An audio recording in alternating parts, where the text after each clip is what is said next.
Last লেকচাৰটোত ইতিমধ্যে triangle চেপ্টাৰটোৰ basic কেইটামান কথা আমি ডিছকাছ কৰিছোঁ য'ত ট্ৰাইংগলৰ সিমিলাৰিটি কেনেকুৱা হ'ব পাৰে বা সিমিলাৰ ফিগাৰ মানে কি কংগ্ৰুৱেণ্ট ফিগাৰ মানে কি এই বেছিক কথাকেইটা ডিছকাছ কৰিছোঁ আজিৰ এই লেকচাৰটোত আমি ডিছকাছ কৰিব বিচাৰিছোঁ এটা খুবেই ইম্পৰ্টেণ্ট থিয়ৰেম য়েছ এই চেপ্টাৰটোৰ একেবাৰে প্ৰথম থিয়ৰেমটো হৈছে আমাৰ বাবে থেলছ থিয়ৰেম থেলছ থিয়ৰেমটোক বুকত অন্য এটা নামেৰেও আমাক লিখা হৈছে সেইটো হৈছে বেছিক প্ৰপৰ্চনেলিটি থিয়ৰেম এতিয়া এই থেলছ থিয়ৰেমটো মানেনো কি ভালদৰে তোমালোকে যদি চাব বিচাৰা থেলছ থিয়ৰেমৰ ষ্টেটমেণ্টটো খুব মনোযোগেৰে এবাৰ চোৱা তাত কোৱা হৈছে if A line is drawn parallel to one side of a triangle to intersect the other two side in two distinct points then the line divides the other two side in the same ratio one of the most important theorem year use অপৰিসীম মই আগতেও কৈছোঁ তোমালোকক গতিকে এই থেলছ থিয়ৰেমে আমাকনো exactly কি বুজাব বিচাৰিছে পোনপ্ৰথম আমি চিত্ৰৰ দ্বাৰা তাক বুজি লোৱাটো খুবেই প্ৰয়োজন তো first come to figure draw কৰা যেহেতু আমি চেপ্টাৰটোত আমি ট্ৰাইংগলৰ বিষয়ে ডিছকাছ কৰিছোঁ যেহেতু থেলছ থিয়ৰেমে আমাক এটা ট্ৰাইংগলৰ বিষয়ে কৈ আছে গতিকে ফাৰ্ষ্ট কামটো হ'ব আমি এটা ট্ৰাইংগল ড্ৰ কৰি লোৱাটো গতিকে ট্ৰাইংগলটো আমি আঁকিবলৈ গৈছোঁ যে ফাৰ্ষ্ট এ বি চি আমাৰ বাবে এটা ট্ৰাইংগল গতিকে এ বি চি ট্ৰাইংগলটো এনেদৰে আমি আঁকি লৈছোঁ এ বি চি আমাৰ বাবে এটা ট্ৰাইংগল এতিয়া এই ট্ৰাইংগলটোৰ ক্ষেত্ৰত আমাক এক্সেক্টলি কি বুলি কৈছে কোৱা হৈছে a line is drawn parallel to one side of a triangle এই ট্ৰাইংগলটোৰ এডাল সাইডৰ লগত আমি আঁকিছোঁ কি এডাল প্যাৰেলেল গতিকে সেই প্যাৰেলেলে কি কৰিব লাগিব বাকি দুডাল সাইডক দুটা ডিস্টিংক্ট পইণ্টত ইন্টাৰসেক্ট কৰিব লাগিব ইট মিন্স মই এনেদৰে এডাল লাইন আঁকিছোঁ let us name the line by L and consider that L intersect AB at D and that of the AC at E তো আমাক কোৱেশ্চনটা কি কৈ আছে if a line is drawn parallel to one side of a triangle to intersect the other two side in two distinct points then the line is parallel to the line divides the other two side in the same ratio গতিকে first of all এলৰ লগত আমাৰ বাবে B C ডাল প্যাৰেলেল গতিকে প্যাৰেলেল বুজাবৰ বাবে আমি এনে ধৰণে ব্যৱহাৰ কৰিম ফাৰ্ষ্ট কামটো হৈছে প্ৰুফ কৰিব দিয়া বিষয়বস্তুটো আমি লিখিলো যে এ ডি নামৰ পইণ্টটোৱে এ বি ডালক ডিভাইড কৰিছে কেনেদৰে A D divided by D B কাৰণ ৰেচিঅ'ৰ কথা যিহেতু কৈছে ডি নামৰ পইণ্টটোৱে এ বি ডালক কেনেদৰে ডিভাইড কৰিছে A D divided by D B আকৌ the point E divides that A C by in the ratio like AE by EC. Now we are going to prove that AD by DB is equal to AE by EC. তো আমাৰ মূল বিষয়বস্তুটো হৈছে এইটো এটা যেহেতু আমি কৈছো যে থিওৰেম এটা প্ৰুফ কৰিবলৈ গৈছো আমাক যেহেতু আমাক ট্ৰাইংগলটোত কোৱা হৈছে কোৱেশ্চনটোত কোৱা হৈছে ইফ এ লাইন ডিভাইডস এই লাইনডালৰ কথা কোৱা হৈছে লাইনৰ নাম কিন্তু আমাক দিয়া নাই তো ফাৰ্ষ্ট কামটো তোমালোকৰ বাবে কি হ'ব ৰিষ্টেটমেণ্ট লিখিব লাগিব তো ফাৰ্ষ্ট স্টেপ কিটা মনত ৰাখিবা তোমালোকৰ বাবে একেবাৰে প্ৰথম কামটো তোমালোকৰ বাবে হ'ব ৰিষ্টেটমেণ্টত কি থাকে মই ৰিপিট কৰি বাৰে বাৰে কৈ আছোঁ একেটা কথাকে তোমালোকে সেইবোৰ কেতিয়াও ভুল নকৰিবা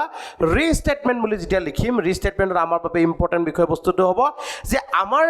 কুৱেশ্যনটোত যিবিলাক কথা কৈছে সেইবিলাকৰ জিঅ'মেট্ৰিকেল নেম যেনেকৈ আমাক এটা ট্ৰাইংগলৰ কথা কোৱা হৈছে আমি ট্ৰাইংগলটো এ বি চি বুলি নাম দিছোঁ গতিকে তোমালোকে ৰিষ্টেটমেণ্টটো মোৰ লগে লগে লিখি যোৱা মই ইয়াত লিখি থাকিলে তোমালোকৰ অধিক সময় এনেই লষ্ট হ'ব তো মই লিখি থকা নাই ডাইৰেক্টলি মই কৈ গৈ আছোঁ কি বুলি কৈছোঁ চোৱা let ABC be a triangle and a line L divides and a line L parallel to BC intersect AB and AC at D and E such that D and E তাৰপিছত ক'ব পৰা তোমালোকে টু প্ৰুভ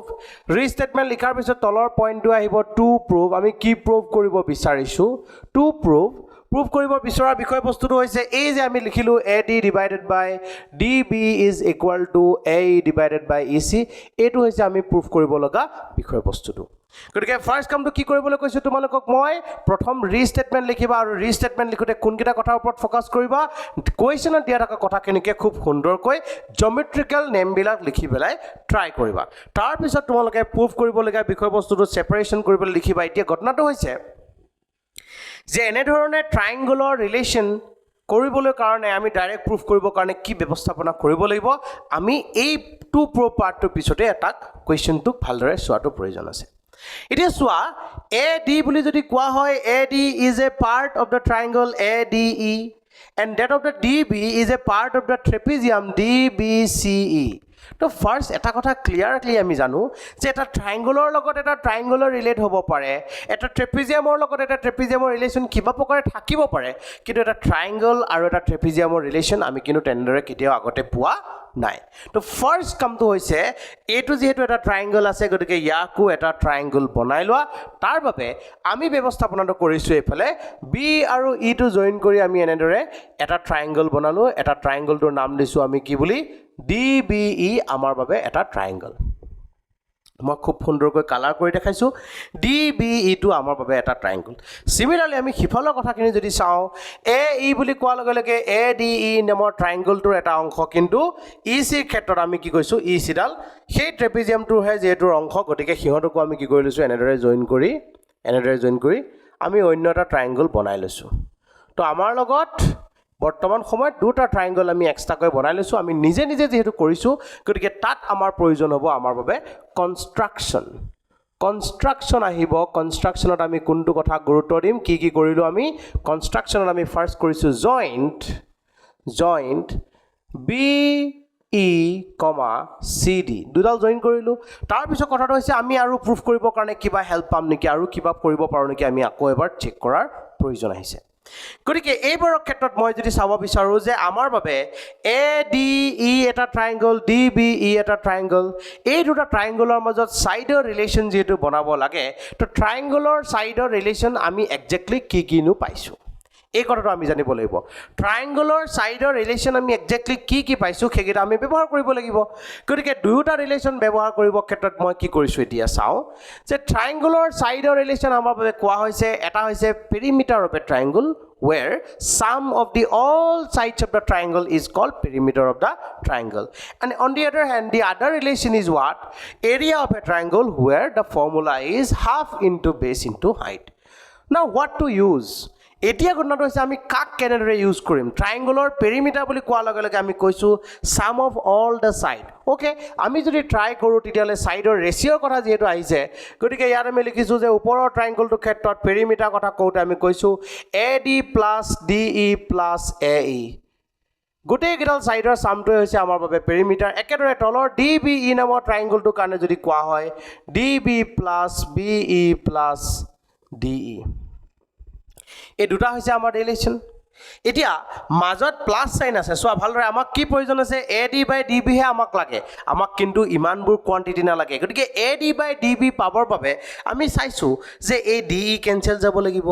এ ইৰ লগত B E cancel যাব লাগিব okay যাক cancel যাব নিচিনা দেখিছোঁ তাকেই বাৰু মই চাওঁ এবাৰ এ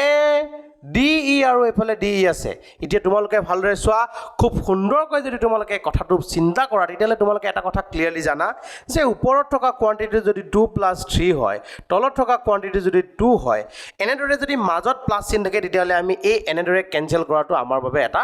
ভুল প্ৰচিডিউৰ আমি প্লাছ আৰু মাইনাছ থাকিলে এনেদৰে কেঞ্চেল কৰিব নোৱাৰোঁ আমি যদি কেঞ্চেল কৰিব লগা হয় তেতিয়াহ'লে কি হ'ব লাগিব মাল্টিপ্লিকেশ্যন চাইন থাকিব লাগিব তো ইয়াতে মাল্টিপ্লিকেশ্যন চাইন নাই ইয়াৰ অৰ্থটো আমি এইটো ব্যৱহাৰ কৰিব নোৱাৰোঁ গতিকে এই যে পেৰিমিটাৰৰ ফৰ্মুলা ব্যৱহাৰ কৰিম বুলি আমি কথাষাৰ ভাবি আছিলোঁ ইমান সময় সেইটো ইয়াতে ইউজ হোৱা নাই গতিকে পেৰিমিটাৰ আমি ব্যৱহাৰ কৰিব নোৱাৰাৰ লগে লগে আমি বেলেগ ফৰ্মুলালৈ যাব লগা হ'ল সেই বেলেগ ফৰ্মুলাটো কি আন এটা ফৰ্মুলাৰ কথা কৈছিলোঁ হাফ ইনটু বেছ into height means area of the triangle নাও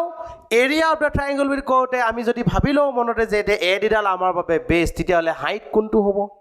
এ ডিডালক যদি বেছ বুলি ভাবোঁ হাইটক কাক কোনটোক আমি হাইট বুলি ক'ম সদায় মনত ৰাখিবা for any triangle perpendicular drawn from any vertex to the opposite side is called altitude of the triangle or perpendicular or height of the triangle and that of the opposite side is called base of the triangle গতিকে এৰিডাল যদি বেছ হয় তেতিয়াহ'লে remaining ভাৰ্টেক্সটো হৈছে ই আৰু ইৰ পৰা draw কৰা পাৰ্পেণ্ডিকুলাৰডাল হ'ব আমাৰ বাবে এই ট্ৰাইংগলটোৰ ক্ষেত্ৰত হাইট চিমিলাৰলি এইডালৰ ওপৰতো মই ড্ৰ কৰিছোঁ এনেদৰে নাম দিছোঁ তাক মই এন যিহেতু আমি ইয়াত কৰিলোঁ গতিকে ইয়াতে লিখিব লাগিব ড্ৰ কনষ্ট্ৰাকশ্যন আমি নিজে নিজে কৰিছোঁ আমাক কুৱেশ্যনত দিয়াৰ কাৰণে আমিহে ব্যৱহাৰ কৰিছোঁ গতিকে ইয়াত তোমালোকে লিখি ল'ব লাগিব draw E M perpendicular to A B comma D N perpendicular to A C দুডাল আমি পাৰ্পেণ্ডিকুলাৰ আঁকিলোঁ এতিয়া আমাৰ বাবে আহিছে প্ৰুফ পাৰ্টটো আমি প্ৰুফ কৰিবলৈ গৈ থকা বিষয়বস্তুটো এতিয়া গুৰুত্ব দিব লাগিব এতিয়া আমি লিখিব লাগিব আমাক কি বিচাৰিছে এৰিয়া ভালদৰে চাবা এৰিয়া অফ এ ডি ই ভালদৰে চোৱা এ ডি ই নামৰ ট্ৰাইংগলটোৰ এৰিয়াৰ কথা কৈছোঁ divided by area of D B E যিটো এটা ট্ৰাইংগলৰ কথা কৈ আছিলোঁ আমি ওপৰত এ ডি ই আৰু তলৰ পৰা ডি বি ই নামৰ ট্ৰাইংগলটো লৈছোঁ আৰু ইহঁতৰ এৰিয়াৰ ৰেচিঅ'টো আমি ফাইন কৰিব ট্ৰাই কৰিছোঁ যিহেতু আমাক ৰেচিঅ'ই লাগে গতিকে ইয়াতো আমি ৰেচিঅ'ই ব্যৱহাৰ কৰি আছোঁ গতিকে এ ডি ইৰ ক্ষেত্ৰত মই কি বুলি ক'ব পাৰোঁ হাফ ইনটু বেছ বুলি ক'লে আমি ক'ব পাৰোঁ এ ডি আৰু হাইট বুলি ক'লে আমি ক'ব পাৰিম ই এম একেদৰে তলৰ ট্ৰাইংগলটোৰ ক্ষেত্ৰত আহিব হাফ ইনটু বেছ ইনটু এইটো কথা চাবা